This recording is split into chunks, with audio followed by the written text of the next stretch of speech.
بسم الله الرحمن الرحيم سلام الله عليكم ورحمة الله تعالى وبركاته وعن داودياشينا قدرنتا iyo qiimiga inaga mudan meel walbo naga daawanaysaan iyo si kastood noo daawanaysaan waxaan idin leenahay waqtiga ha idin wacnaado u soo dhawaada barnaamij aan ugu magac darnay sheeko iyo xikmadeeda barnaamijkan aan idinkugu soo gudbin doono sheekooyinka gaaban iyo sidoo kale xikmadaha ku jira sheekooyinkaasi ayaan halkan idinkugu soo bandhigi doonaa hadduu rabweyne raali ka noqdo alaaba tabintu waa anigoo ah walaalkiin saaxiibkiin waa saaxiibka barnaamijka Ismaaciil Maxamed Sid Cali halka aad toos inagu daawataan uu yahay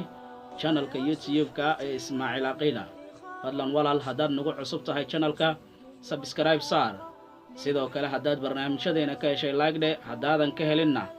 unlike waad dhihi kartaa sheekadu maanta ciwaankeeda wuxuu yahay qof liita ma jiro xikmadda ku jirta bal fiiri maxaan idinkaga soo qaadan doonaa alla ilaahay waxaan filayaa qof walba hadduu muuqaalka si qurux badan u dhameysto inuu haakah ka oran doono waxa maanta idin sido waxaan maanta xikmaddan idinkaga soo qaadayaa sheeko yar oo gaaban daa'uus waa shimbirka kaliya ee aan haysan farxadda isaga oo aad uga cabanaya codkiisa ayaa dabaca waxay tiri waa run adigu ma haysi kartid laakiin eeg sida aad u qurux badan tahay isla markii daa'uuska ayaa soo booda muxuu yidhi maya qurux kaligeed maxay macno leedahay daa'uus ayaa ku cataabay ama ku calancalay isla markiiba shimbir aad u cod macaan ayuu arkay markaas ayuu isla markiiba wuxuu dhahay bal eeg shimbirkaas sida uu u heesayo yaase ka cod macaan balse dabaca ayaa waxay la yaabtay sida uusan farxad u haysan quruxdiisana uu inkirayo wax kasta waxay leeyihiin awooddooda gaarka u ah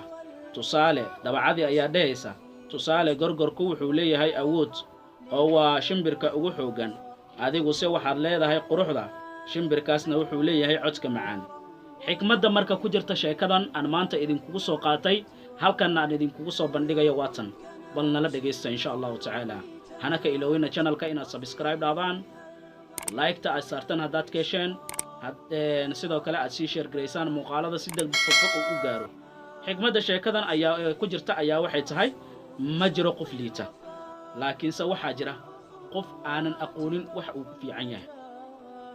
ma jiro qof liita laakiin waxaa jira qof aan aqoonin waxa uu ku fiican yahay ayaa jira marka qof waliba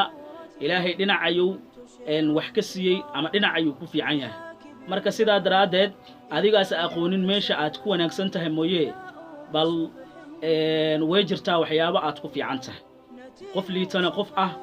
ma jirto mar waliba noloshaadii inaad tahay qof basically ama qaab ahaan u samaysan qof aan liidan inaad tahay inaad iska dhaadhiciso maxaa yeelay wax walba waxaad niyadda ku warta weeyaan haddii inaad liidataa iska dhaadhiciso waad liidataa haddii inaadan liidan aad iska dhaadhicisana hadda ma liidatid oo cid weliba waa la jaanqaadi kartaa waa xikmadda sheekadayna maanta aan halkan idinkugu soo gudbiyo xikmadda iyo sheeko waa barnaamijka xikmadda iyo sheeko iyo xikmaddeeda waa barnaamijka sheeko iyo xikmaddeeda insha allahu tacaala si aan idinkugu soo badiyo barnaamijyada noocaan oo kale haddaad ka hesheen qaybta fariinta igu reeba biidni illaahi tacaala guud ahaan intaas ayaan kusoo gabagabeynayaa barnaamijkayga inta barnaamijkan midkiis xiga aynu ku kulmi doonno waa saaxiibka barnaamijka Ismaaciil Maxamed Sid Cali iyo channelkiisa YouTube-ka ee Ismaaciil Aqila oo idinkaga tagaya sidaas iyo nabaadiino nooli kulanta dambe oo xiiso leh haddaan dhimanana jannatul firdaws al-a'la ayaa inoo balana billahi tawfiiq assalamu alaykum warahmatullahi wabarakatuh